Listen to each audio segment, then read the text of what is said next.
Fabio Capello tells a story about a conversation he had with Frank Rijkaard at the Camp Nou in 2005. Capello was in charge of Juventus at the time and they were in Catalonia at Barcelona's invitation to play the annual Gamper Trophy match. A teenage Lionel Messi had given Juventus the runaround and made a big impression on Don Fabio. During the game, one asked Frank if I could take him on loan. I had seen Messi play for Argentina at youth level and he looked to me like a promising player. But seeing him at the Camp Nou in a Barcelona shirt in front of a crowd like that, I realized I had never seen a player in all my life with his ability. He was able to do things other players weren't even capable of thinking of. Rijkaard and Capello went way back. The Dutchman played under him at Milan, but he couldn't do his old boss this favor. I can't, he said. 13 years on from the breakout display, Messi put on an even better one against the same opponent, and it didn't come as much of a surprise to Massimiliano Allegri. It's not like we found out about Messi for the first time tonight. He had 3 shots, scored twice and hit the post. Allegri knew that, for all the pre-match talk about Messi never putting one past Gianluigi Buffon, play against him enough and it's only a matter of time. That's called being realistic. Just watch Barcelona's opening goal. Juventus actually got 7 men back to deal with Messi and Luis Suarez, but the speed of the combination and the Argentine's frightening ability in tight spaces, not to mention his sniper-precise finish, made all of them miss. La Stampa's headline sought Messi a play on the word submit was spot on. Juventus had been pretty good up until the point. You might even say they were unlucky to go in at half-time behind. After all, they'd hit 6 shots at the target, 4 of which came from inside the box. EPA 06200838 FC Barcelona's Ivan Rakitic to argue blades with teammates after scoring a goal during the UEFA Champions League match between FC Barcelona and Juventus FC in Barcelona, Catalonia, Spain, the 12th of September 2017. EPATONILB. In terms of chances, Juventus actually created more than they did on the last visit to the Camp Nou, a draw. But Barca, as Allegri alluded to, were more clinical, more efficient.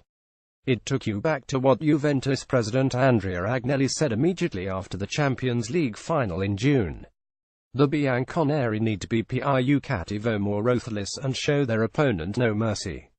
An acknowledgement of that meant much of the focus after Tuesday's defeat was on Gonzalo Higuaín.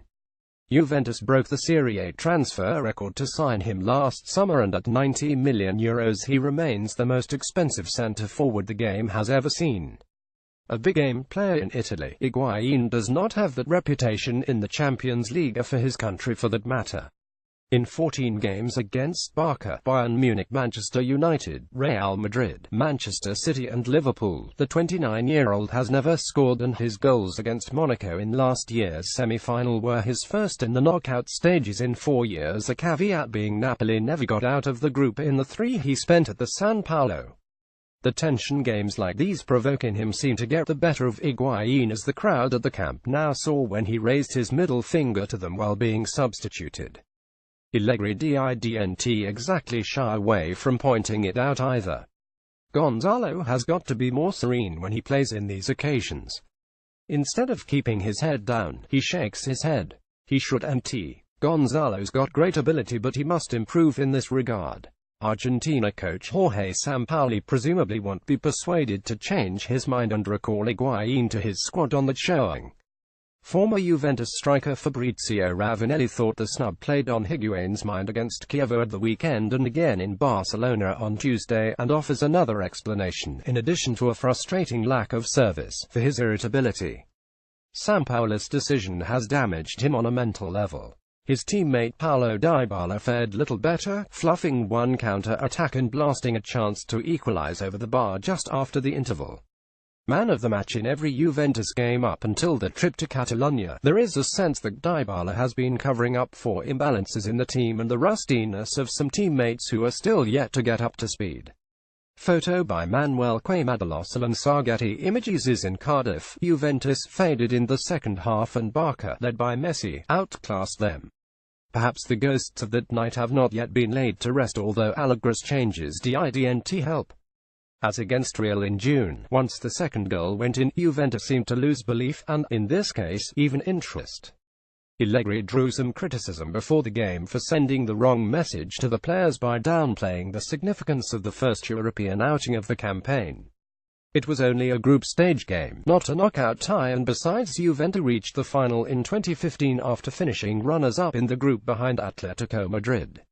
Allegri can point to holders Real Madrid doing the same last year, but, judging by the reaction, perhaps wounds are still fresh in Italy after Gianpiero Ventura's comments that the Azzurri could never think seriously about topping the World Cup qualifying group with Spain in N.